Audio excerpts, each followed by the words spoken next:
Ne oldu bu davalar? Türk davası Böyle bir değil dava bu. yok. Bu hepimiz kardeşiz ya. Aynen. Türk aynen. davası değil. Bu emperyalizmin, bu Siyonizmin Siyonizmin bir davasıdır ya. bir hayali.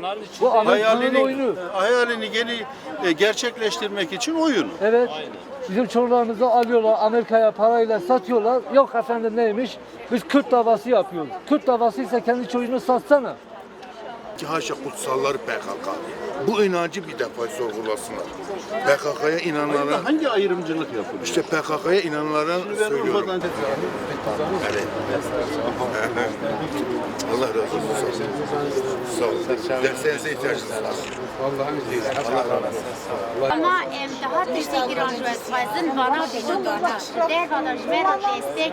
Em dixwazin ew meşawe bite sedema aşitî û biratiyê û hûn zarokê xwe peyda bikin. Daxwaza me jî ew e bi vî awayî me got em we ziyaret bikin û hûn îşekê baş dikin, hûn bi pê zarokê xwe digerin.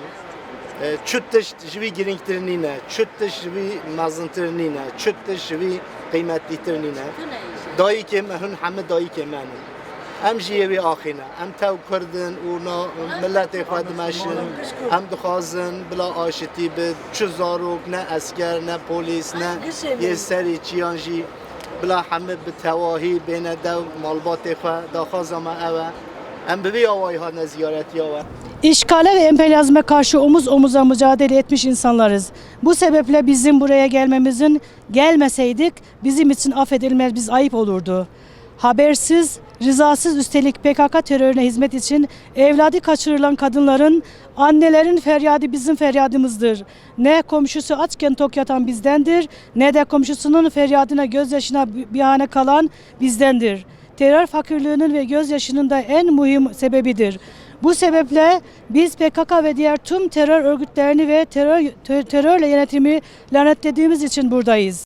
Millet olma, ümmet olma, kardeş olma şuuruna sahip olduğumuz için nasıl geçmişte asırlar boyu bir ve beraber yaşadıysak, gelecek asırlarda, bin yıllarda ve dahi kıyamete kadar da bir arada yaşamak kararlılığında ve azimde olduğumuz için buradayız. Yurtunu terör örgütüne dayadıklarını ifade etmekten çekinmeyen kimi çevreler ve HDP gelinen noktanın hem terör örgütünün hem de kendilerinin bitişi olduğunu fark etmişler ve ellerindeki yasal imkanları kullanarak terör örgütüne eleman kazandıracak çalışmalar içine girmiştir.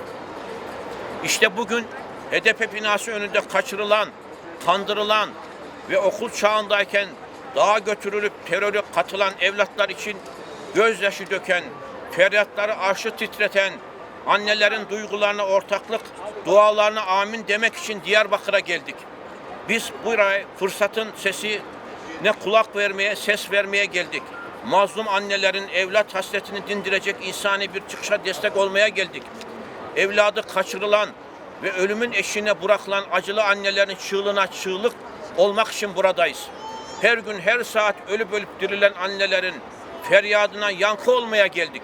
Her sabah evlatsız bir yaşama uyanmanın nasıl bir acı olduğunu her gün yaşıyor bu anneler. Yasin Börüler, Fırat Simbiller, Necmettinler ve Aybüke öğretmenler için gözyaşı dökenlerin yüreğe annelerle beraber olmaya geldik. Bize destek versinler. Bizim devletimiz bize destek versinler. Bizim arkamızda dursunlar.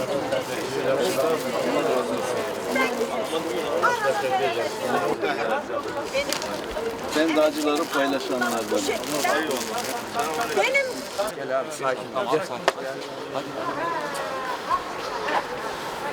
Bana hava atıyorsun.